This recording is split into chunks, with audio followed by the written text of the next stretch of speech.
everyone. Turn our beautiful Ion music off here. There we go. We are live on Facebook, LinkedIn, YouTube, X, and Instagram. I think all systems are go this morning. How exciting is that? October 30th. October 30th. Tomorrow's Halloween. 2024, episode 294. Welcome to Mornings with Scott, the best damn business show for medium and small businesses on the planet. So Google. Hey, well, thanks for joining us, Ashley, on Facebook, and thanks for confirming for me that the sound is good. That definitely helps me a lot. So Google owes Russia $20 decillion.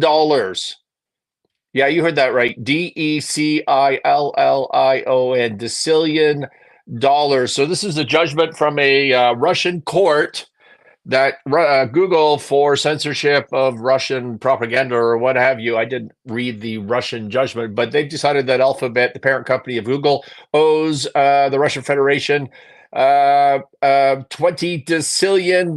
That is a number with 34 zeros after it, by the way. And I used ChatGPT this morning to ask it exactly what a decillion was, and it came back and it said it is a very large number.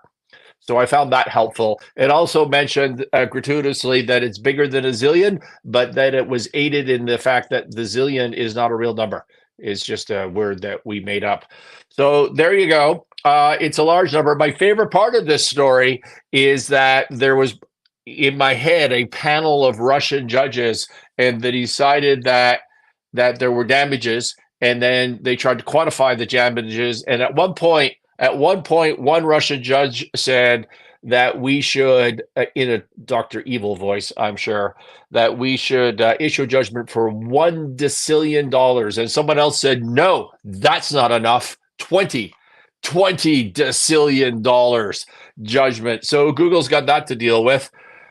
Speaking of censorship, speaking of things that seem evil, Kamala last night did her closing arguments out of Washington, and her closing argument could be boiled down. I mean, there was a lot of different nuances to it, but really boiled down to that if you don't support her, half the country are fascists and Nazis. That was her closing argument, little hate-driven closing argument. But Biden, who I remind you is still president, I know that we forget that, I certainly do, he was not to be outdone. While she was doing that, the news cycle was about him on an election campaign call, who just called all of supporters, all of people that don't support Kamala, he called them garbage. That's what he called them yesterday. So this is consistent with the deplorable theme from Hillary Clinton. If you support Trump, you are garbage. Just remember that. If you need to be reminded of the hate-fueled campaign and what we're going to see when she becomes president, it's going to be more of this. If you're not ultra rich, and if you don't support her directly with cash in some way, well, you just need to be careful. You need to be careful. Anyways, that was her close. It was a strong close. I remind you, this is a business show. Why do we care? I remind you in the U.S. that the government is more than 50% of the entire economy. The government in the U.S. is responsible, directly supports more than 50% of the economy. It's not a private capitalist system anymore, and that's just going to get worse. So you need to get on board when she's elected, or things are not going to go very well. That's my view. Yesterday, we were talking about Corus Entertainment, a Canadian media company.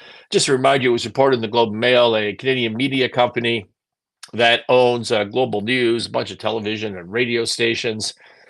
And it had a new agreement with its lenders to extend some lending covenants. I explained yesterday what a covenant is. You can go back and listen, but the short form is, in your loan agreement, it's like you promise your bank, I'm going to do all these things. And one thing I'm going to do is I'm not going to have a debt to profit ratio that exceeds some certain number.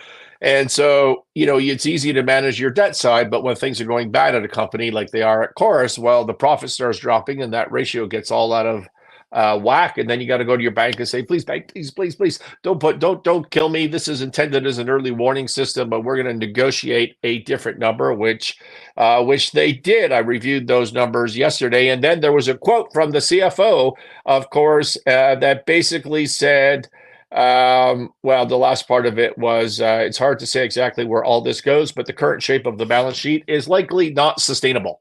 That was the press conference quote from their CFO, who also, I believe, serves as co-CEO.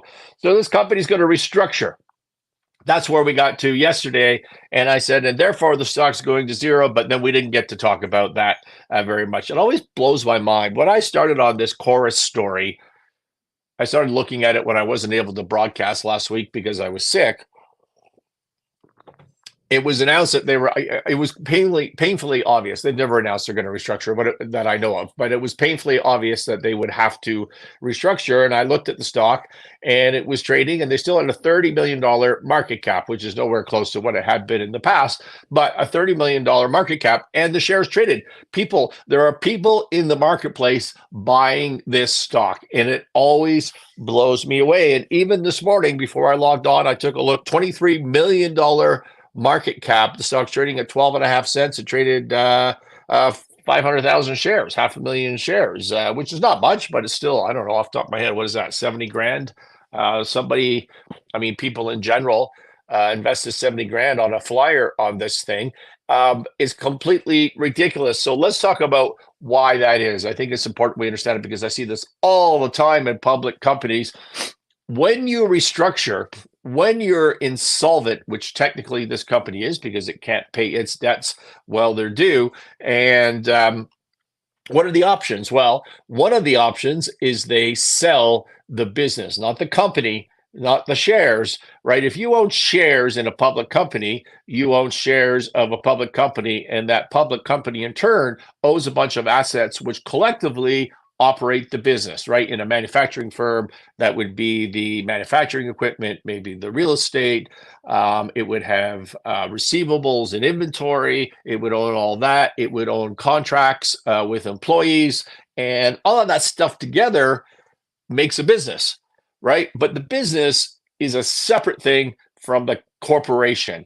And what you could do, a corporation could theoretically do, is, and does all the time, not just theoretically, but it sells the business for whatever and takes, well, let's just say for cash, and the cash comes into the company. But as a shareholder, you didn't get to sell your shares.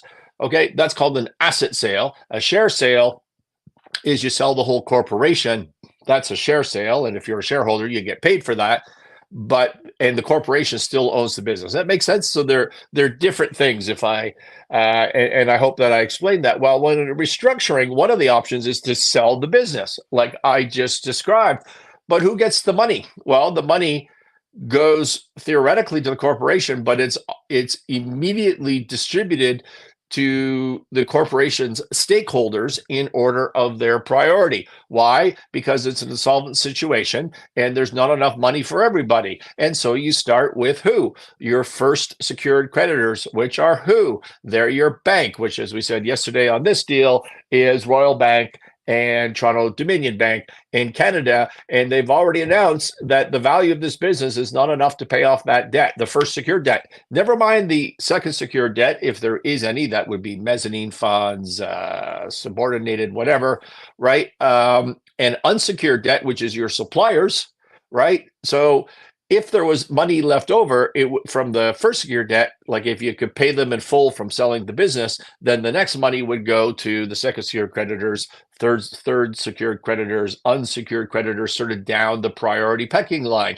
Now, who's last on that? Need a minute? Well, last is the shareholders. The shareholders are guaranteed to get zero out of this, because the company has already announced that the business is not worth enough to pay off the first secured creditors in that example. So you can sell the business, give the money to who's owed it within the company. So first secured creditors, give zero to everybody else, which includes suppliers and it includes shareholders. Or Another option is to restructure.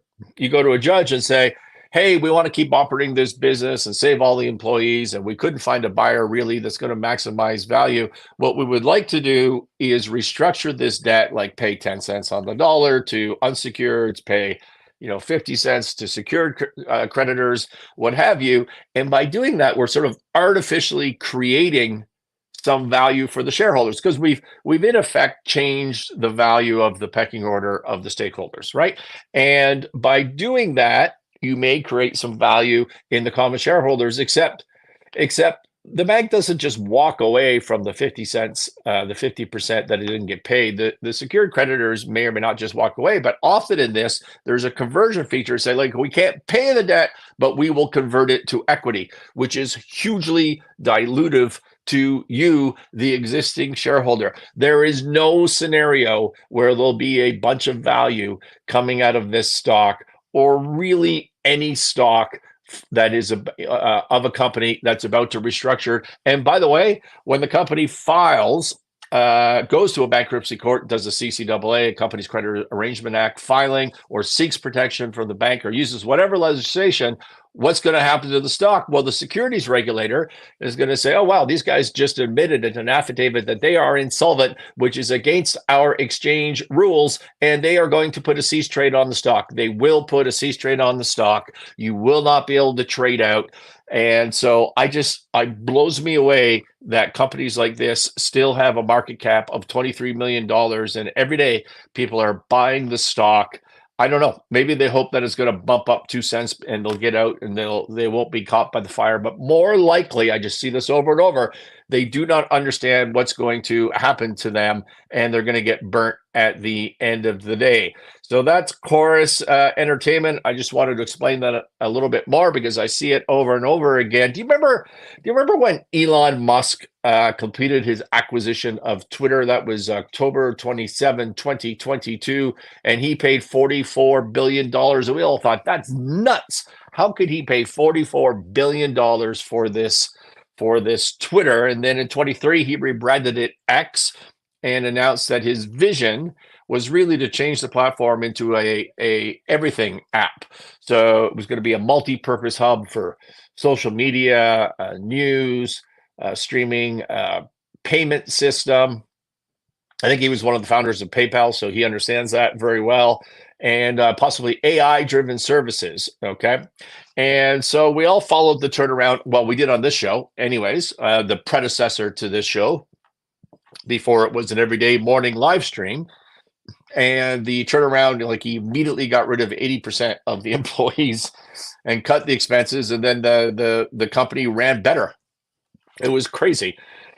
The place ran better, and his stated goal in buying X, do you remember? Twitter was free speech. I'm going to save free speech. I'm going to save free speech. Nothing else matters in life if we don't have free speech. If we succumb to the censorship of the Biden-Harris regime, which was a large part of this, then and what's ever going on in the fascism world, or the totalitarian, intolerance, hate-fueled world of these people, that it's all going to go downhill. So he started this battle with the Democrats, and he bought Twitter, and it was all for free speech. So, by the way, I've covered this on the show before, but I want to do it again. There's a magic formula, a secret formula to Elon Musk and his success, which I just find fascinating, and that we can all learn from something. He always, if you look at all of his businesses, what he's telling you the business is for is something just grandiose, mind-boggling large, and benevolent for the positive sake of humanity. That is the direction of his businesses, of his aim. The mission is too big to even imagine, but it does create a dream. For example, SpaceX. What is the benevolent, humanity-saving mission of SpaceX? Well, is to become a multiplanetary species, to create life on Mars with humans, and to have multiplanetary become a multiplanetary species, so that when the Earth is wiped out by an inevitable comet, whether that be tomorrow or Decillion years from now, it's guaranteed that that's going to happen. I'm told, and so we become a multiplanetary species, and that is the benevolent pitch of SpaceX. What about Tesla? Climate change, right? He is by far the leading technologist in green energy systems as applied to cars. X again is it saves humanity through free speech. So it's always this grandiose, massive dream that's intended to save humanity. And do you remember, by the way, one of my most popular shows on the Winning Momentum podcast on YouTube, and before that, Martinis with Scott, was to always pitch benevolence first. And so there was a story behind that, which I've told you before, but just imagine you're at work today and you're working with a colleague and you have to prepare a presentation for the board of directors or your senior management team, and it's really, really important to the company, hugely important to the company, and you've broken up this presentation into different sections, and you do your part and you make sure it's absolutely correct until you get to the big day, and you're presenting all of this to the board of directors or the senior management team, and you do your part, which is flawless, and then your coworker gets up and does their part, and it makes no sense. It's got typos, it's got adding errors, and it's just generally incompetent. How do you feel about that? Are you angry? Yeah, you're pissed. You're angry. You leave the meeting room, you maybe scream and yell a little bit, or you internalize it and complain to your spouse at home, whatever that may be, but you're angry. But you're not emotionally connected to the anger. You don't really hate this person. You just think they're incompetent. You think they're a jerk. They think that probably they screwed you because you're associated with this bad work. But it's not that bad. But let's imagine that's competence. But let's imagine the same scenario. So you have double checked all your work and you've taken it to a fact checker and to someone in the staff that does the second review, as we used to call it in the audit world, does the adding up of stuff, and your colleague assures you that they did the same thing. They sent this to somebody and it's been second reviewed twice and it is bulletproof. So that's what they tell you. You rely on that. You go to the presentation, same thing happens. Yours is fantastic and theirs has all sorts of typos and adding areas. Well, how do you feel now? This wasn't about competence. This is about trust. They lied to you. And now you are emotionally connected to your anger, to your hatred of this person, distrust of this person. And we feel much stronger about that. It's a stronger emotion. And the reason is because we as human beings value trust more than we value competence. Competence is important. You need to get in the door, right? It's a barrier to entry, as someone once described it to me. But trust, we value as humans more than we value competence. Well, what trumps trust? Imagine you're going with another coworker, a different person, not the one that you don't trust and that is incompetent. And that coworker says, "Hey, we got to go run some errands and come with me." And they drag you out and you jump in the car and you're going to go do some work stuff. And instead they sideline you and you end up in a bar, and the bar is a surprise birthday party for you. Well, they lied. But how do you feel about that? You feel awesome about that, even though they lied to you and they were distrustful. Why is that? Because it was benevolent, because it was for your own good, because it was a wonderful gesture. And we as humans value benevolence more than we value trust, and we value trust more than we value competence. And that should be how you pitch your deals.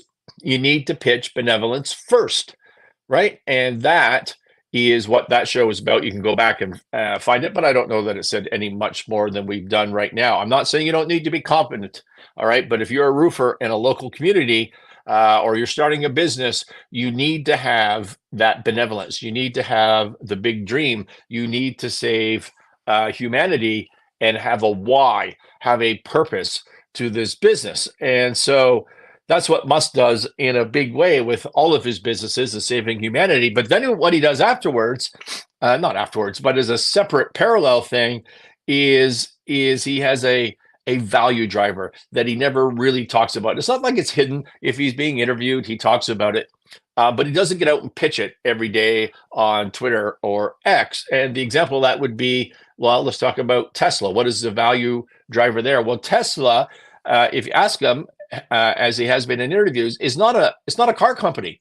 Everybody thinks it's a car company. It is not a car company. It is a data company. That's what self-driving is. To self-drive these cars, you have to have a bunch of artificial intelligence. It has to be able to see everything coming at it, the data visually, and it has to make decisions. Red light, green light. What do I do? And so that's the whole point of that. Tesla is a data company. Optimus, the robots. What are they? Well, it's the exact same thing. This is just an application of data. It can sense its environment. It can see. It can hear, and it can act based on the data, the sensory input that this robot is getting. It's all data, and it's data for artificial intelligence. The car is just a thing that's applied to. And yes, it's a number one at green energy and battery and performance output of electric motors and all that sort of stuff.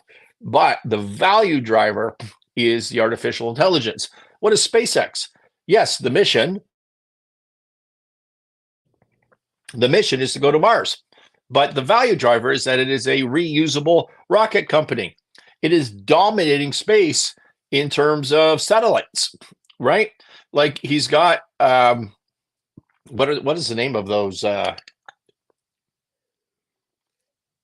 having a mental block. The satellite cover. Tell me in the notes if you don't mind. But he's got all the satellites providing internet that is all done through SpaceX. Well, why does anyone, Starlink, thank you for that. Why does anyone need an internet connection from anyone else? I was struggling with my technology here in the studio last week. And so I went to TELUS, my internet provider, and I ordered a much improved service, but they have to come install it. I'm on top of a mountain in the middle of nowhere, so they have to run a fiber directly to my house. I mean, it's going to take a while. And I was thinking to myself, why am I bothering? Why don't I just get a Starlink for like $100 a month? And I can skip all this. I don't understand why anybody outside of an urban core is buying internet from anybody else anymore. And why, similarly, are we going to have to buy cell phones from any other provider in the future? He's turning this into a cell service. You can just get it. It's one provider. You can go all over the world with it. There's none of this roaming charges. I mean, there's government licensing issues that are going to put a stop to that. But technologically speaking, he will be dominating that. So SpaceX is dominating space. It is a reusable rocket company, and that is the value driver there. Well, what is the value driver of X? X is also a data company, also for artificial intelligence. He told us right off the bat that X carries the entire world's conversation. And so out of that, he created XAI, Grok, which is the artificial intelligence. I don't know if it's a sub or sister company or the corporate structure, but it doesn't matter. The whole reason XAI exists is because he has the data from X, formerly Twitter, to feed that, and also the data from Tesla and the self-driving car capture of data. Because what you're doing when you're driving a Tesla is you're going around and grabbing a bunch of data for Elon's AI. And so all these companies feed each other data back and forth. And the one difference between Musk's AI, XAI, between that and say ChatGPT or Perplexity, which we talked about recently, all of which have raised money at huge dollars, valuations recently, is he actually owns his data because he bought X. So he owns the data, and the other guys are out just scrubbing data from other sources and not paying for it. So Perplexity, which is Jeff Bezos, is being sued already from, I don't know, New York Times, somebody, and he's being sued for stealing their data for using the artificial intelligence. And Musk has none of that problem. Also, the competitive advantage for Musk is he has an application through Tesla. He can use that artificial intelligence into the robot. You think he's not going to use the artificial intelligence of SpaceX? Do you think that he's going to send a human for the first time to Mars, or is he going to send a robot? Come on, let's think about that. Obviously, he's going to send a robot. Obviously, that's driven by the artificial intelligence. So the value drivers are different from the stated benevolence. And that has been, to me, his 1-2 punch in everything that he does. And it's really cool. A third thing that he does, which has nothing to do with today's show, but just as an aside, is he over communicates on all of this stuff all of the time. And he does it in a very non-standard and very cool way. And his rule of thumb, or his mantra on this, is don't be boring. And so did you know that he has, in any of these companies, he has no marketing department at all? None.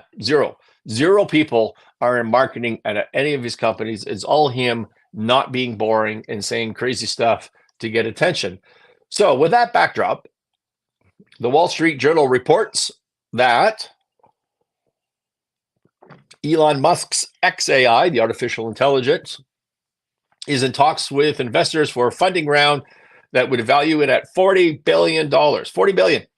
According to people familiar with the matter. So he started this. So it was valued at $24 billion a few months ago when it raised $6 billion at that valuation.